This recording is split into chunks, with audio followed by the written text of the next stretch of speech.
Yes, nongeye kuguha ikaze wo ukurikiye CC Free TV kandi subscribe niba utarekana kugira ngo uzajye ubona andi makuru mashyashya y'imyidagaduro entertainment mu Rwanda utasanga handi usibye hano kuri CC Free TV. Tukugezaho amakuru y'ibyamamare bigiye bitandukanye, amakuru yose nta handi wayasanga usibye hano kuri CC Free TV. Icyo usabwa no gukanda subscribe ndetse ugakanda nako kazogera kari ku ruhande notification kugira ngo amakuru yose tuzadushyiraho uzajye tuyabona gatanu kuri gatanu.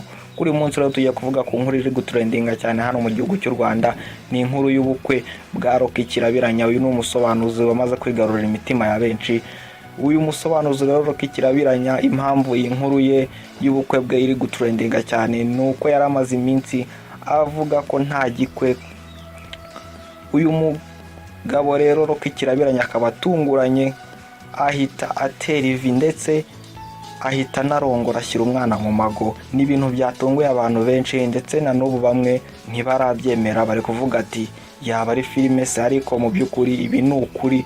Uyu musore wacu Rocky Kirabiranya amaze gushyira umwana mu rugo. Uyu Rocky Kirabiranya rero yatunguranye cyane kuko ndetse n'uyu mukobwa yarongoye ntibigeze bagaragara mu itangazamakuru, urukundo rwabo ntirwigeze ruvugwa. Gusa abantu bagiye kubona babona amafoto Rocky Kirabiranya apfukamye hasi yateye ivi ari kwambika impeta umuntu. Hashize akanya gato cyane rwose bajya kubona ndetse n'andi mafoto basezeranye.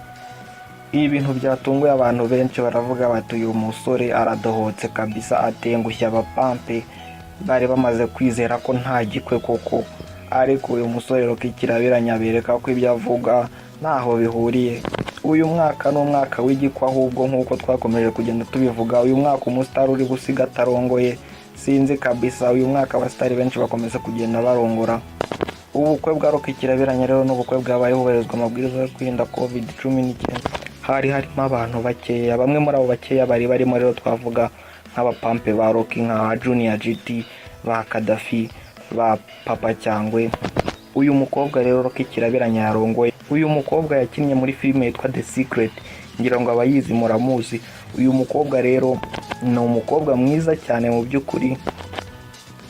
Bamwe mu bandi bari muri ubu bukwe harimo bamwe mu nshuti z'uyu mukobwa rero, ngira ngo murabazi aho bakinanye muri filime The Secret nka Saranda rero nawe ari mu bari bambariye uyu mukobwa. Gusa na n'ubu hari abatarabyemera ukuntu uyu musore wacu Rocky adohotse agakora igikwe.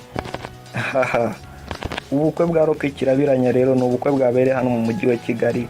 Ni ubukwe bwari bwiza cyane, ni ubukwe butagaragaye cyane mu itangazamakuru. Abantu bose batunguye bajya kubona babona amafoto arasohotse Rocky Kirabiranya rwose arimo arambika impeta umukobwa, ndetse bahita bajya no gusezerana n'imbere y'Imana. Nkwibutsa rero utarakanda subscribe kuri channel kinyogiye kugira ngo wanzuye kandi kwera ko amakuru nk'aya ntandi wayasanga usijyana kuri CC Free TV. Gihombaga nk'ibisanzwe na Ekeza CC Free TV cha.